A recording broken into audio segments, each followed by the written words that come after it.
The world held its breath. The delicate peace, built from the ruins of the last war, was broken. A terrible storm was brewing, dark and scary, threatening to swallow everything. From the center of Europe, the Nazi war machine started up, driven by hate and a hunger for power. Poland, the first to suffer, collapsed under the fast-moving attack. Screams filled the night, covered by the booming of cannons and the awful sound of buildings falling. The world watched in horror as the Nazis unleashed their rage. A frightening preview of the darkness to come. The promises of peace, spoken so recently, became meaningless. Hope grew weak, like a small flame in the growing darkness. The world got ready, because everyone knew with a scary certainty that this was just the beginning.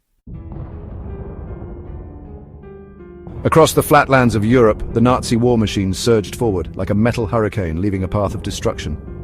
Tank groups, led by the scary Tiger tanks, smashed through enemy lines with incredible speed and power.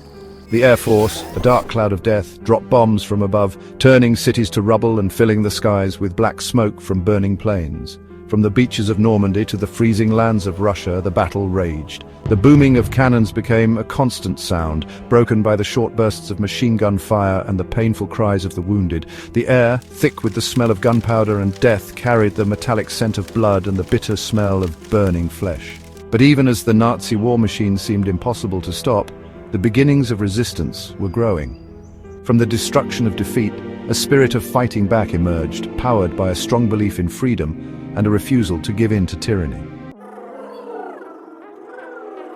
In the center of the Nazi Empire, a scary voice echoed, filled with a poisonous hatred that made even his strongest followers shiver.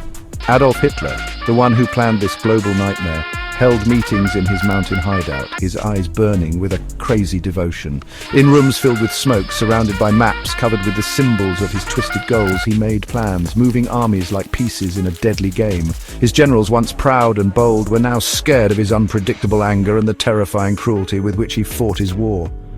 The world listened in fear and disgust as his announcements, full of hate and crazy grand ideas, were broadcast on the radio.